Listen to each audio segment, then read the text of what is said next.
As footage continues releasing, and astute internet sleuths continue analyzing anomalies and inconsistencies, it's becoming increasingly clear that the so-called Final Experiment's 24-hour Antarctic sun was just another faked event recorded on a film set.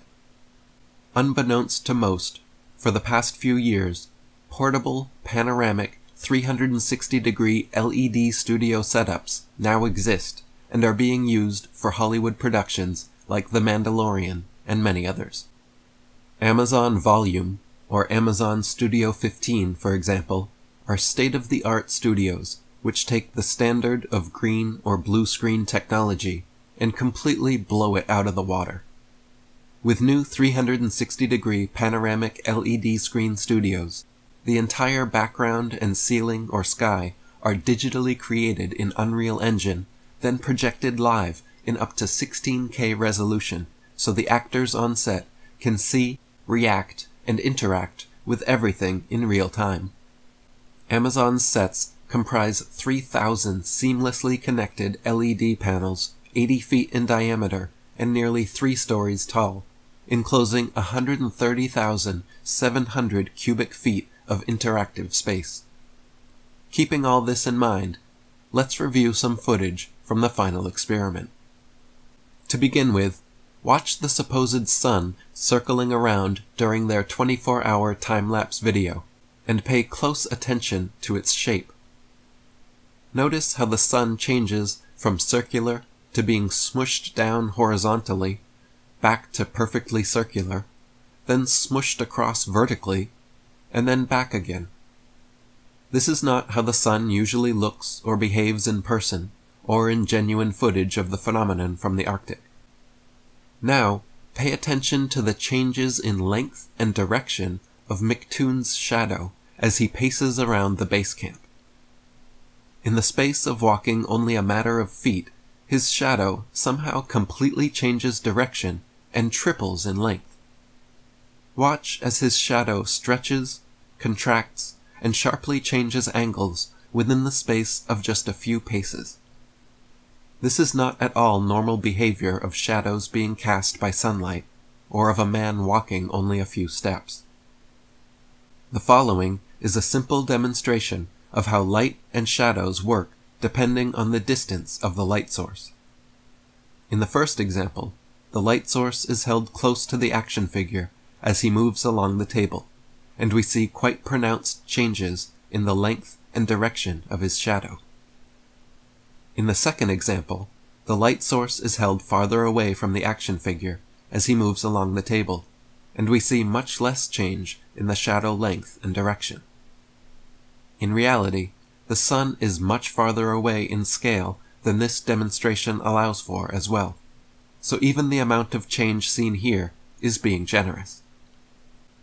A man walking such a short distance outside should never have a shadow that changes direction 90 degrees and triples in length. Now let's watch as McToon and Austin Whitsitt respond to commenters asking them to show their breath in the Antarctic. As they blow hot air out their mouths in freezing temperatures, there should be a cloudy mist that forms in front of their faces as the water vapor in their breath condenses. Instead, however, every time they blow, not a trace of fog appears. In Whitsitt's livestream, he claimed this was because the air was allegedly too dry there. Someone then asks him to pick up some snow, which he initially refuses to do because his hands would be too cold.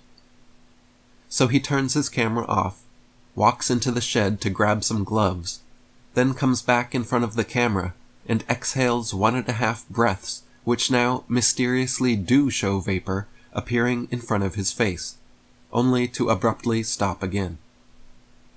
He says to the camera, "There's a little breath. What's up now?" As if somehow proving the skeptics wrong, and claiming that he took a sip of water in the shed, which was supposed to account for it. Another camera, recording from a different angle, however, caught Whitsitt while exiting the shed, doing what appears to be hitting a vape pen just before turning his camera back on. For comparative purposes, Here is what someone's breath looks like during winter in Maine, USA. Every time you exhale, there is a visibly noticeable, cloudy fog that condenses from the difference in temperature between the hot air in your lungs and the cold air outside.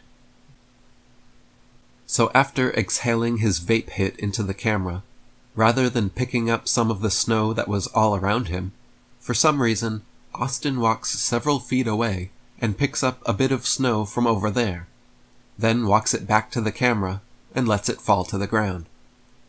If snow is everywhere all around him, why did he have to walk way over there to get some?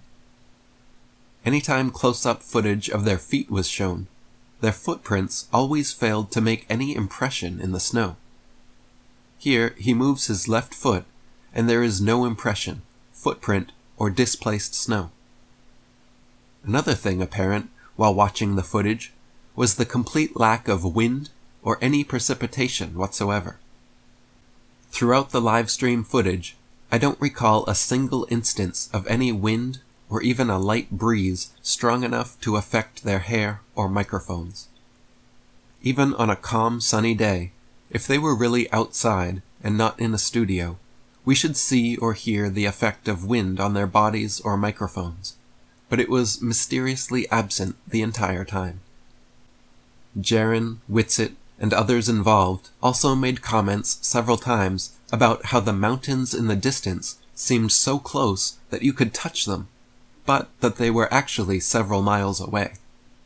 The mountains do seem strangely closer than they should appear, and if you pay attention to where the background and foreground meet in footage from the final experiment, particularly the 24-hour sun time-lapse, it seems we are seeing where the digital backdrop ends and the studio floor begins.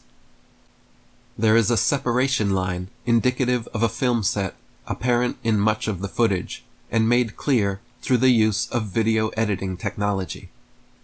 By adjusting the contrast, it becomes clear where studio reality meets digital fakery. In the 24-hour time-lapse sun footage, the mountains and sky are both chroma keyed out, showing they are both part of the studio backdrop. Compare this to other footage taken at Union Glacier. When chroma key is applied, only the sky disappears, leaving the real mountains untouched. This makes the case that the final experiment is potentially a mixture of doctored studio footage to fake the 24-hour sun and other authentic footage actually taken from Union Glacier, Antarctica. The founder of this final experiment, Pastor Will Duffy, has also had a recent clip surface from a sermon of his that gives some real insight into the mind of the man behind this production. Okay. We finally get to my conclusion on the matter of lying and deception, and that is this. After carefully looking at both sides of the debate, and after taking a very deep dive into everything I could possibly find in Scripture regarding lying and deception, I have come to the conclusion that neither lying nor deception are inherently immoral.